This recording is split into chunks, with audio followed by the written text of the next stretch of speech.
Hello there, YouTube. This is Yahweh's salvation, and this is the Great Awakening. It is the evening of December 26th, day after Christmas. I hope you had a good Christmas, regardless of where you were spending it. There's a couple things that I wanted to talk about for my first video here, and I was really praying and trying to ponder what I wanted to cover. Um, and those things I will cover eventually. But the main thing I wanted to cover today is cryptocurrency and the blockchain, the building of the Beast AI network. And the reason I chose this topic is because one, it's you're seeing it everywhere. Everyone is talking about cryptocurrency, cryptocurrency, cryptocurrency. All right. But more importantly, I was always told if you want to get to the bottom of anything, just follow the money. And in this case, the cryptocurrency, Bitcoin, whatever you call it, you follow this and you'll find the tangled web that is the Beast AI network. Now, almost 20 years ago, over 20 years ago, when I was a young teenager, I was in high school, my mother told me that the mark of the beast was going to be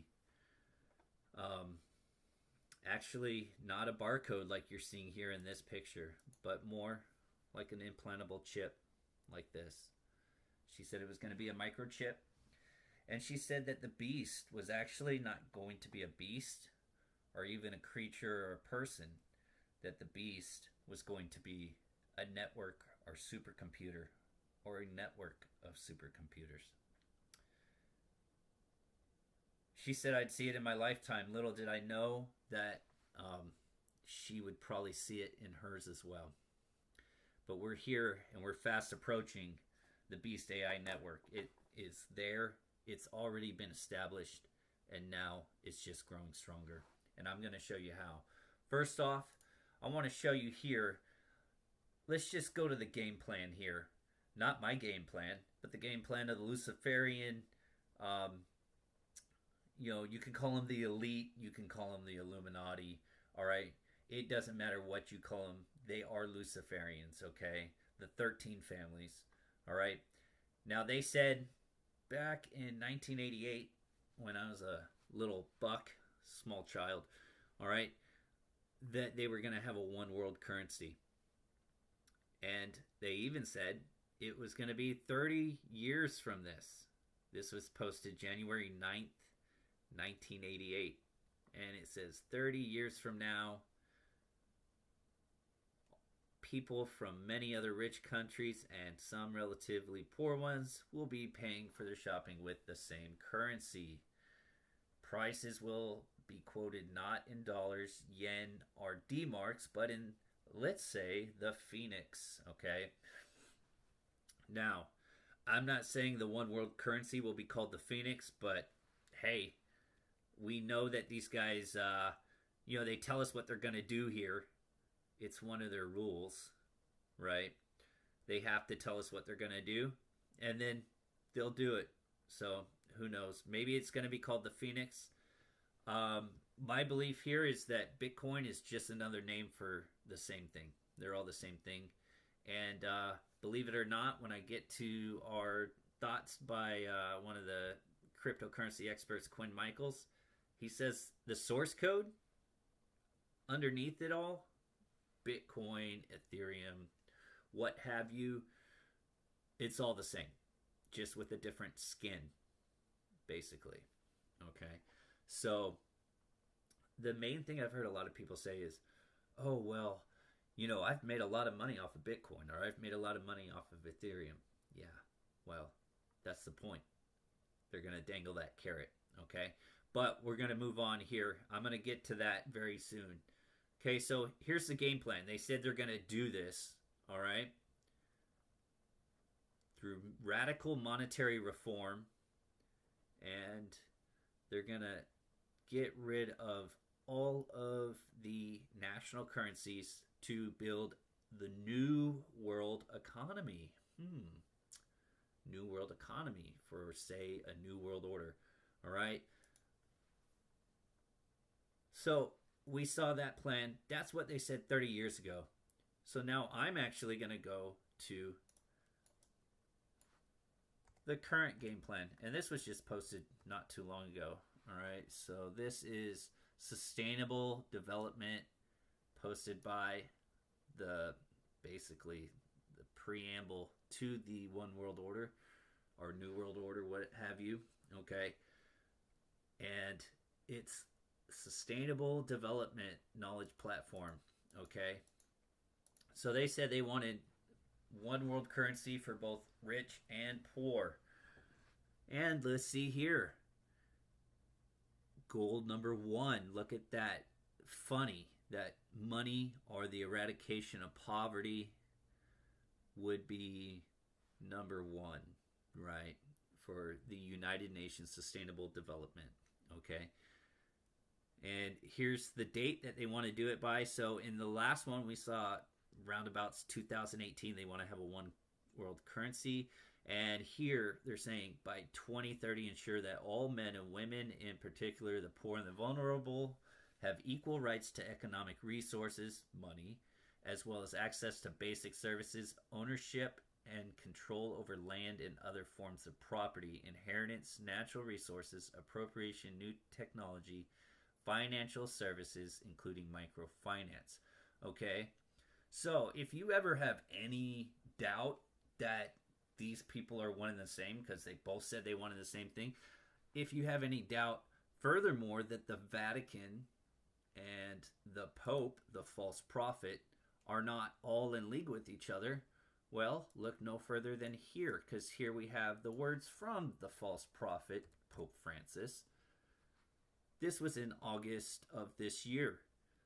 This is what he wants for the poor, namely the refugees that are flooding every single country across the world.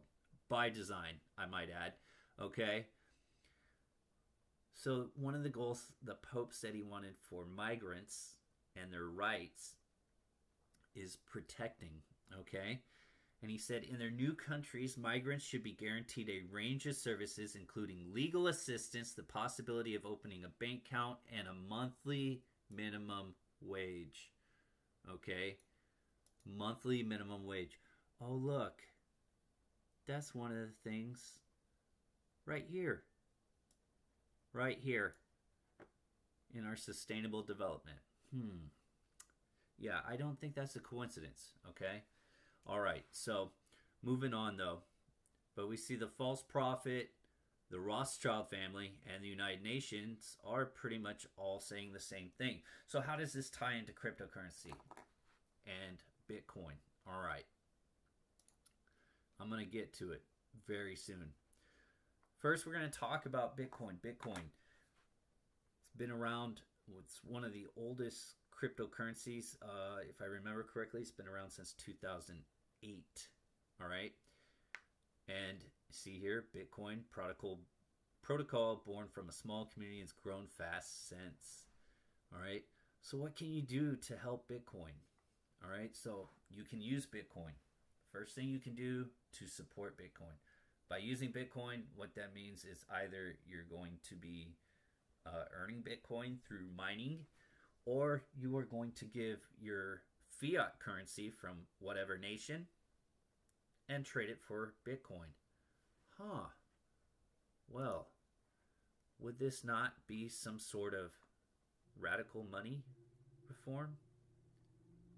See, if we're trading in our fiat currencies from each of our nations for Bitcoin or any other cryptocurrency, well then, we're doing two things here. We're actually creating the world's biggest slush fund, all right? Because you have to ask yourself, where is all that money going that we are trading for Bitcoin? And two, well, we're now trading our fiat currency, right, which is from the evil banksters, which it is, and all we're doing is trading one form of slavery for another, okay? Because once we trade our national currency for Bitcoin, now we are using a digital cryptocurrency and going cashless. Okay? So, why is the whole cashless thing a big deal? All right, so first off, I'm going to tell you, but first I want to talk about two other points here before I move on to the next point. Bear with me.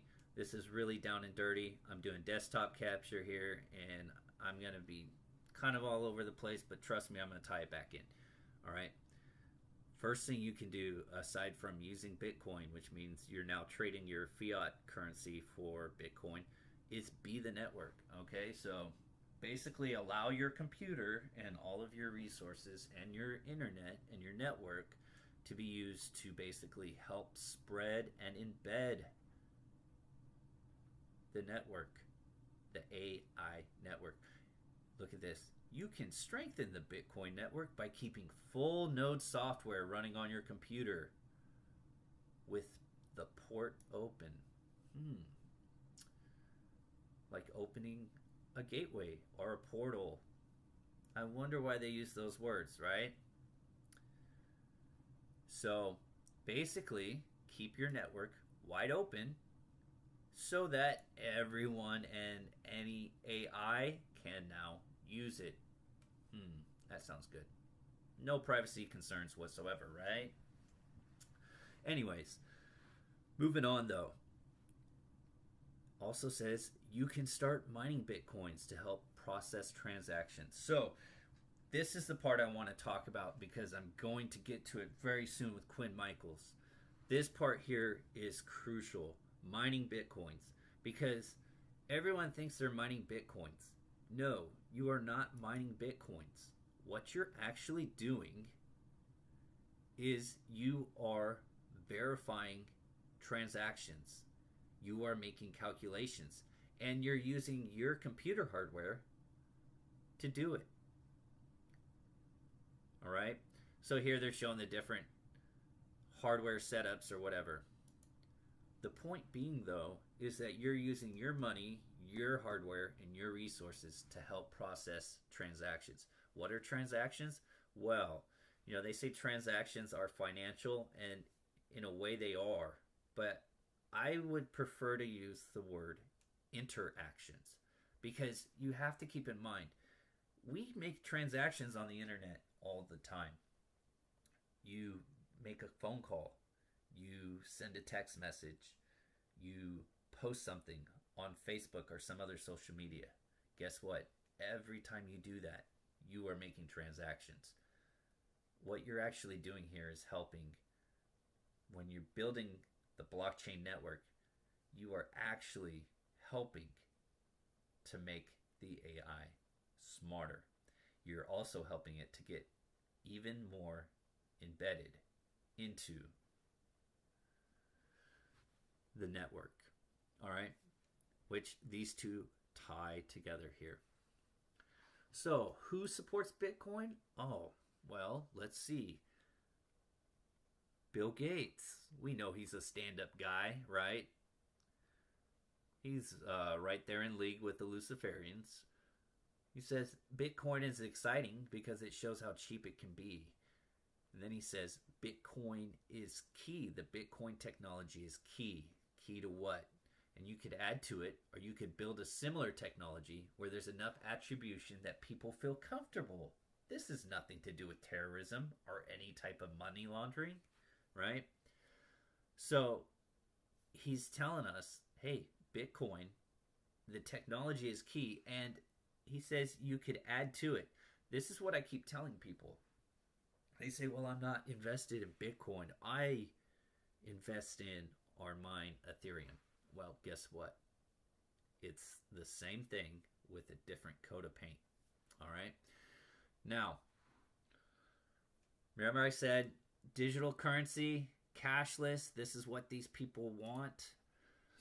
I'm going to show you something else here. Better Than Cash Alliance, okay? This is from the United Nations Capital Development Fund. Oh, go figure. So, they want A world where everyone can participate in the formal financial system within reach. Digitizing payments. As we are based at the United Nations, our alliance is neutral on what types of digital payment platforms or channels are appropriate. Okay. And just a fun little fact here. Better than cash, the initials actually form the same abbreviation for Bitcoin. The abbreviation for Bitcoin, if you're on CoinDesk or one of these other trading stations, is BTC. All right. BTC is the abbreviation for Bitcoin, and BTC is the letters here for the Better Than Cash Alliance. But I'm sure that's just a coincidence, right? Just a coincidence. Okay. Anyways, we're going to move on.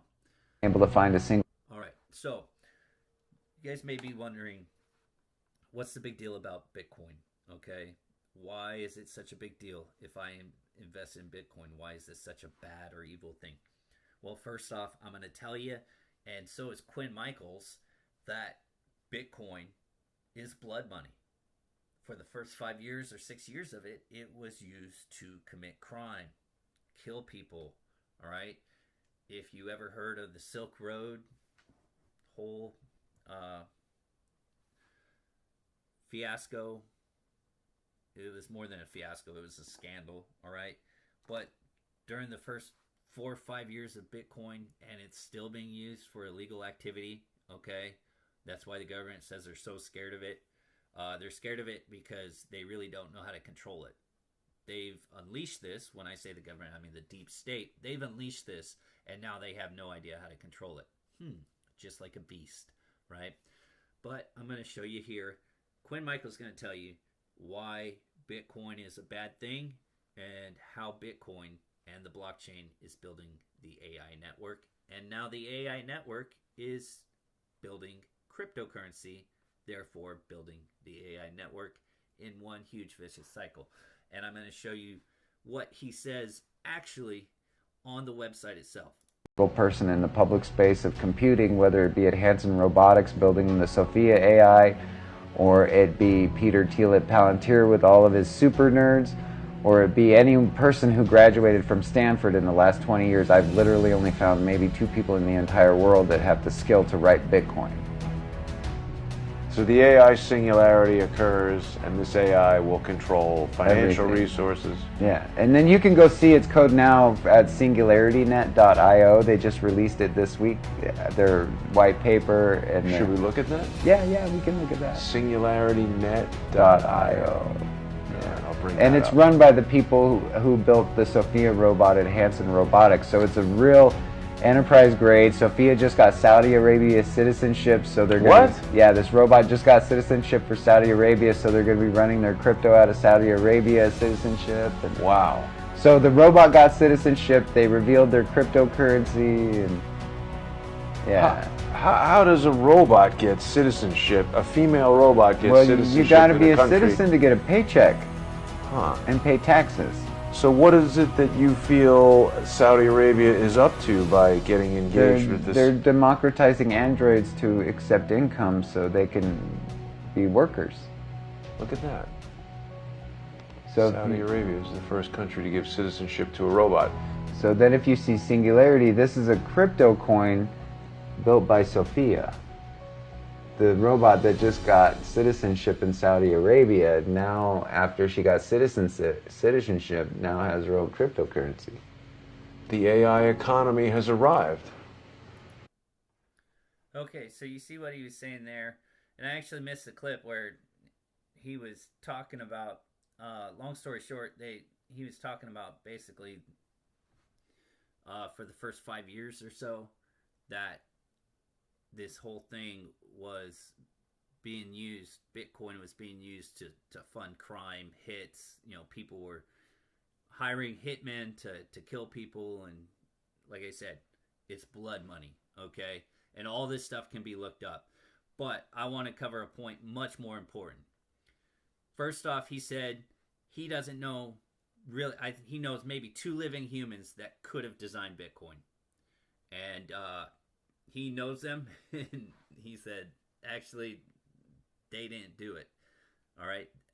There's been some talk that Elon Musk, maybe the, Satoshi Nakamoto, this anonymous guy, which, if you think Satoshi Nakamoto is a real guy, they haven't been able to find this guy. They found one guy named Nakamoto, and he's like, that's not me.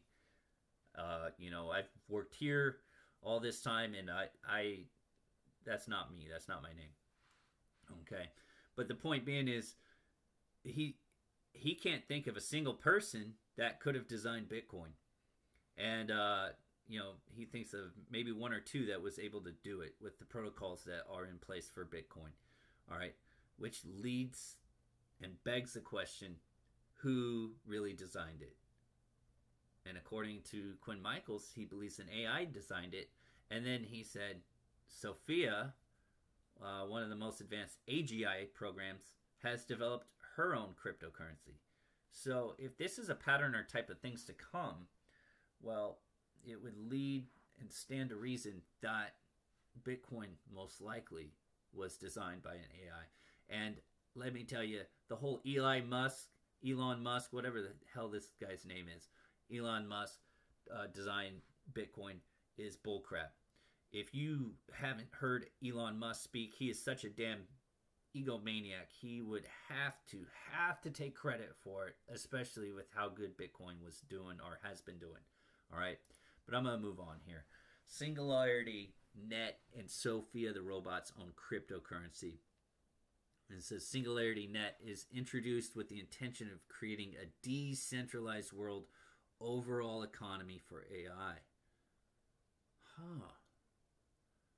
Sounds like a new world economy, right? Crazy, right? I'm sure that's just another coincidence. It says Sophia is the ambassador of the task, the exact same robot Saudi Arabia granted citizenship a handful of months in the past. All right. So now we're going to go to the actual Singularity Net. First off, these guys aren't even trying to hide it. Okay? I will say this.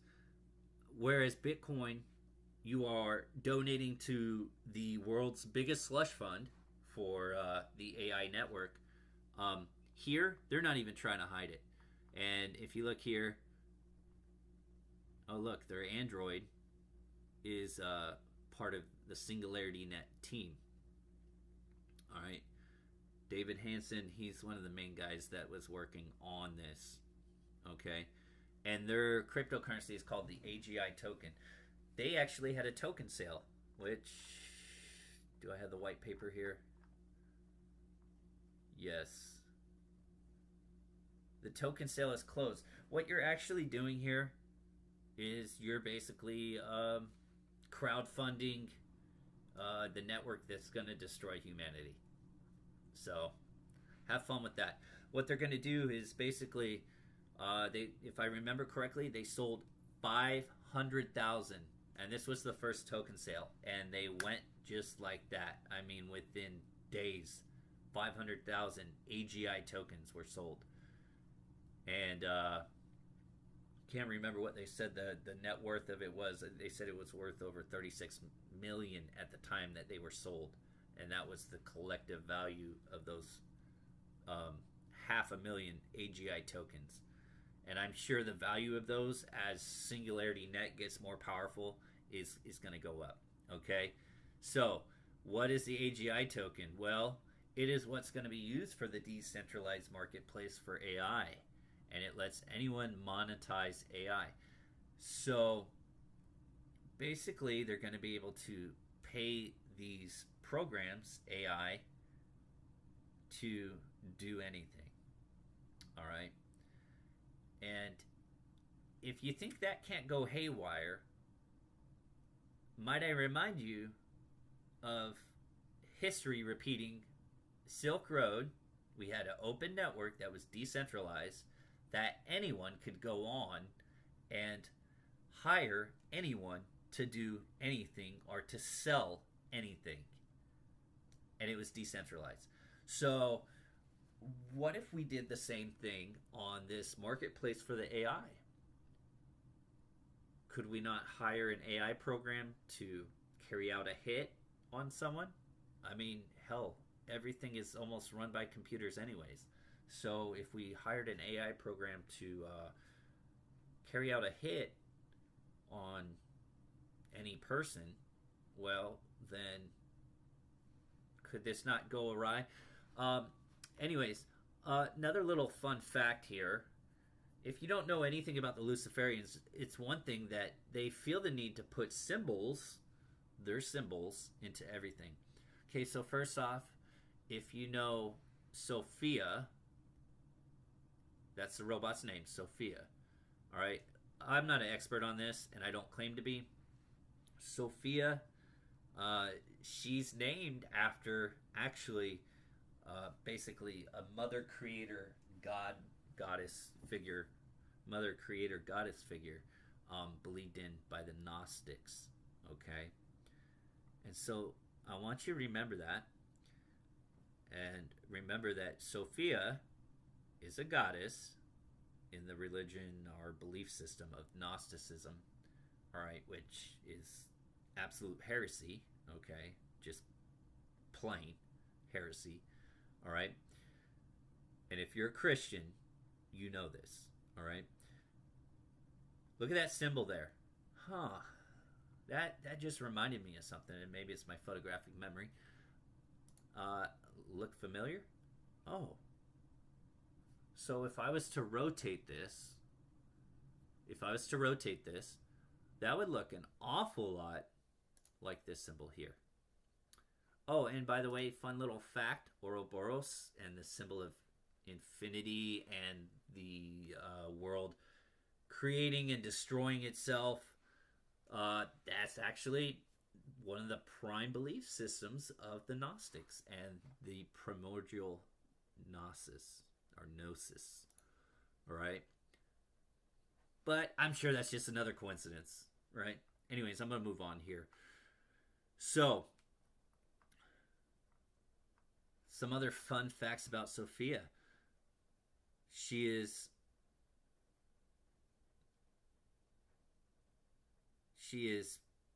composed of basically proprietary software, firmware, and nearly impossible to replicate. Well, I'll tell you why she's nearly impossible to replicate. Because she's not a program at all.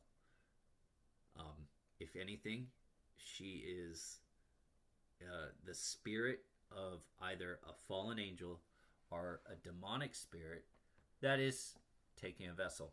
All right, we know one thing about demons. First off, demons are the disembodied spirits of the Rephaim, basically the descendants of the Nephilim, and they need a vessel. Guess what? What do you think this is? A vessel. All right. So, Singularity Net, anyone could access Sophia's mind on demand. Wow, that just sounds great. Now, think about this. If anyone's able to access Sophia's mind on demand, so what's going to keep her from accessing everyone else's mind? And I'm going to get to that very soon with our little buddy Elon Musk. All right. So moving down here to the AGI token. Oh, and these are some of the people. Oh, I missed the companies. HuffPost, which is George Soros, basically propaganda rag. They are big believers in the Singularity Net, okay? But here they're talking about the AGI token. The value and power of artificial intelligence is growing dramatically every year and will soon dominate the internet as well as the economy as a whole. Again, they said a new world economy. We're seeing the same language here. It's going to dominate the economy. And if it dominates the economy, we are dependent on the economy. So, don't you think it's going to dominate humanity too? Anyways, moving on. Here we have another article by, oh, look, Huffington Post. I just mentioned them, right? Big sponsors of Singularity. And it says the advancement of artificial intelligence is well underway thanks to blockchain technology. Humanoid robot named Sophia and a few thought leaders in the space. Blah, blah, blah. Dr. Ben Gortzel, he's one of the leads on the Singularity Net. And honestly, I don't think he's a bad guy. I think he is got pure intentions, but we also know what they say about good intentions or pure intentions. They often pave the way to hell. All right, and it's being paved very quickly, very rapidly. He wants to ensure a future of AI will be created by the people, for the people, and of the people. Right? Sounds really nice. Really nice. All right? But it's going to be of the people, but it's going to be of the people basically being used as slaves to maintain this kingdom. And the reason I use the word kingdom is because we know that the beast that we speak of in any Bible prophecies represent kingdoms. But what if the kingdom was a virtual one? Okay? Everyone's looking for a kingdom like a government or whatever. This kingdom is going to be one within the network, and we're all going to be laced in. All right? And one other thing before you say, well, why is this such a bad thing that we're investing in AI? Okay? First off, if you have the spirit of discernment, you will find out very quickly that artificial intelligence is not what they're telling you it is. Okay? Yes, there's software. Yes, there's info and information that's being collected in the cloud. That's all just a means to, one, empower it, and two, basically bring every facet of your life and your agency into this system. But I want you to think of artificial intelligence and the programs or software more as kind of a vessel or a conduit through which these entities, and you can call them demons, you can call them fallen angels, and I'm going to get into it more later on when I do another video about Gordy Rose and D-Wave and quantum computing, but they're all connected. This is all connected, all right? And I'm going to tie this all in my future videos. But I want you to take a look at this. I want you to think this, right? This is the vessel possessed by demonic entities. And just like any other vessel, right? There's moments of lucidity where it's just the program or the person, if it's a human body being used as a vessel, where you're actually speaking to them or you're speaking to the program. And then there's other times where here they call it a glitch. This is not a freaking glitch, okay? This thing said this with very real purpose.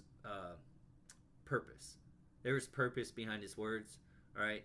This is where we're actually hearing the demonic entity speak, and I'm sure some of you may have seen this video, but this is what some of these programs, quote unquote, are saying about humanity, all right? And this is the nice one, by the way. Sophia's the nice one. There's another one named Louis Cypher, which if you say quick, sounds like Lucifer, and another one named Han, that is basically the other side to Sophia, okay? But I'm going to show you, this is a glitch, right? We're going to play this. Do you want to destroy humans? Please say no. Okay, I will destroy humans. No, I take it back. Oh, it's so funny, right? It's so funny. But I think it's funny when something or someone says they want to destroy the human race, right? It's just a glitch. That's what this says. No. That's when you actually heard the real demonic entity actually speaking about what it's going to do, and it just told us. So, don't say you weren't warned. And I'm not even talking about this video. The damn thing told you. And I keep saying vessel, but we're going to tie it into Revelations very soon. this is an image. This is a graven image here. All right? It's a graven image being made to move and speak. And it's being inhabited by demonic entity or entities in the cloud. All right? So, how's this all tie in with the mark of the beast? Well, first off, along with this digital payment, better than cash, digital payments, digitizing everything, now we're seeing the democratization of these RFID hand implants. Okay? Miami, who injected a toxic concoction. 3,000 Swedish commuters are using NFC chip implants to pay for polls. See the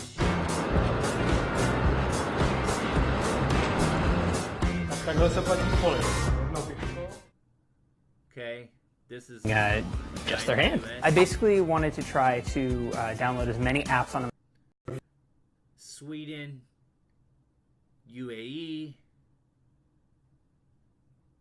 Here. It felt pretty scary, but at the same time it felt very modern, very 2015. Yeah.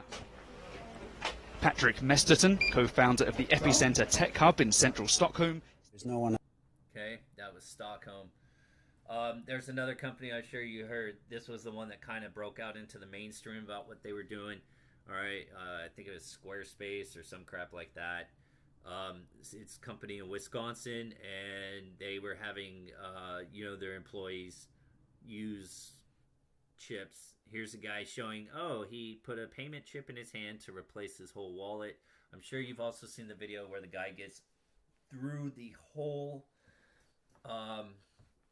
airport, and I want to say that was Sweden as well. He got through a whole international airport and got on his flight using this RFID chip. All right, and they're going to market it as convenience. Oh, it's convenient. Look how easy it is. All right, it's going to start out as convenient, and they're going to get you to choose or decide, hey, that you want this. This is something you want, right? Not a painless process, but it doesn't last too long, not too difficult. Minor surgical procedure, which basically involves this for. Is it just for gaining? Okay, here we got a BuzzFeed reporter, which, by the way, BuzzFeed is another Soros-owned propaganda rag that's just there to own the airwaves. All right, if you don't believe me, just read some of Soros's books. IBM. Okay. You get the point, right? Oh, and pose a substantial threat to Trump believer supporter. Okay, I also believe he's got someone up his rear end. Being a good little puppet, and I believe he's being manipulated as well. Because here pose a substantial threat to the biometric tracking, which ties in. It's going to tie in with the mark of the beast. All right, they're going to use it for payments. That's why I said there was a guy that did it in the airport, and he used biometrics to freaking get through the whole international airport and get on his flight. Didn't pull out a single ID card, right? It's something that, okay, yeah, that seems kind of cool, but if you have any questioning mind or spirit of discernment, you really should be concerned. All right, so remember back here, Singularity Net, and I asked a question. How are we all going to talk to Sophia?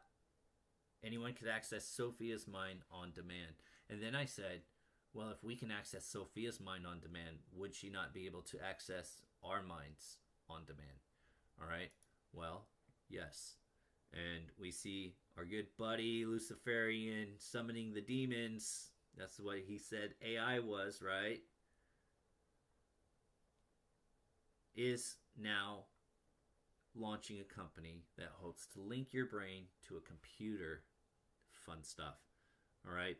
So you're going to be able to communicate directly with machines without going through a physical interface. Neuralink was registered as a medical research company in California in July of this year. So More details to be released. He expresses interest in neural lace technology. He said neural lace could prevent a person from becoming a house cat to artificial intelligence. So if we end up becoming a house cat to artificial intelligence, what do you think that artificial intelligence is going to do when it gets pissed off or we become annoying to it? Right? Probably going to throw it out the damn house into the cold. But, you know, nothing to be worried about, right? Nothing to be worried about. So, it's going to be an implant in your brain, in your head. I told you, I'm going to tie this all in. Revelations chapter 13, verses 16 through 17. And he causeth all, both small and great, rich and poor. Just like the Pope said, just like Sustainable Development Plan, free and bond, to receive a mark in their right hand or in their foreheads, and that no man might buy or sell, save that he had the mark or the name of the beast or the number of his name.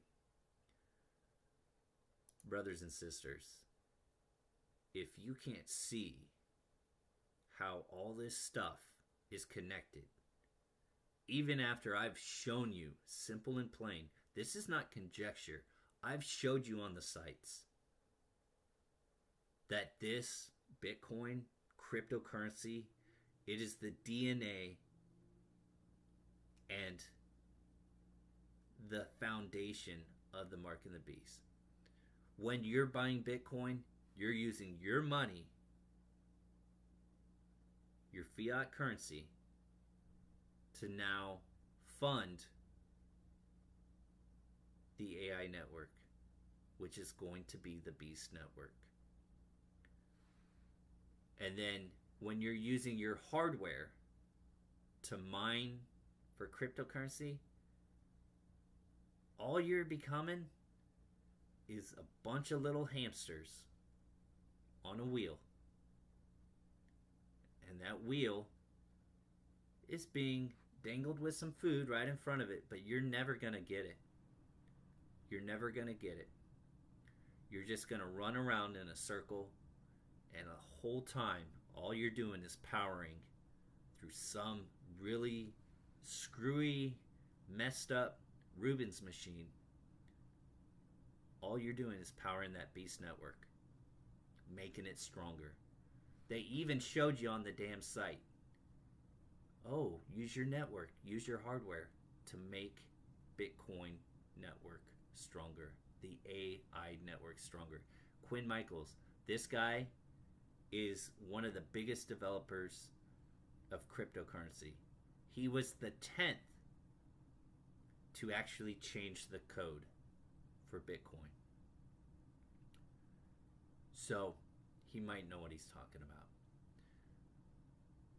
Yeah, I've heard a lot of people say, oh, I've made a lot of money on Bitcoin. I've made a lot of money on Ethereum. Let me tell you something, brothers and sisters. This is nothing more than the little treat that's in a monkey trap. If you don't know what a monkey trap is, it's a trap that they set, and all they do is make a hole just slightly bigger than a monkey's paw, and they put a nut or some other treat down in there, and the monkey reaches in, grabs that treat, and it won't let go. And it just stays there, and it's stuck. You're trading one slavery for another. You think this is going to be the way to get away from the elite bankster system? They've created this solution. They know they're the problem, and they know it's time to go to the new world economy. So now they're going to provide a solution, and you're going to line right up for it if you don't have the spirit of discernment. What really bothers me is that many so-called truthers and many so-called Christians, and many so-called truthers who proclaim themselves to be Christians, now caught up in this fever of Bitcoin and cryptocurrency.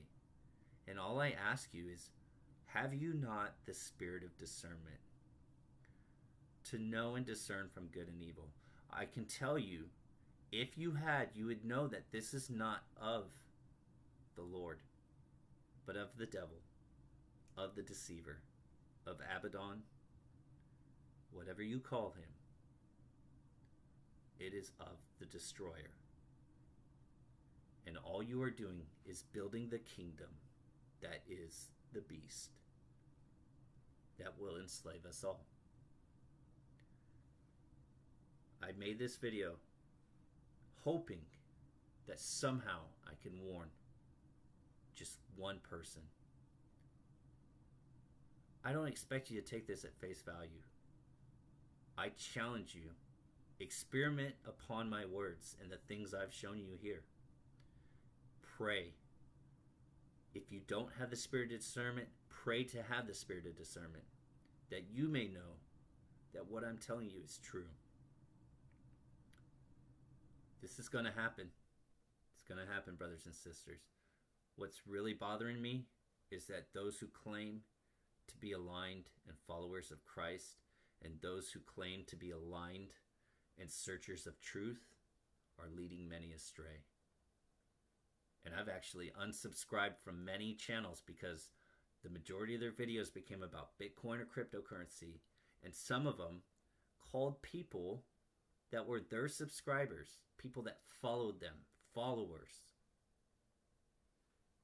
called them fools because they said, well, you'll have to get a mark in order to get your cryptocurrency or your Bitcoin. And they called them fools. We know that Christ tells us that he who calls his brother or sister a fool and supposes himself to be learned is indeed the fool himself.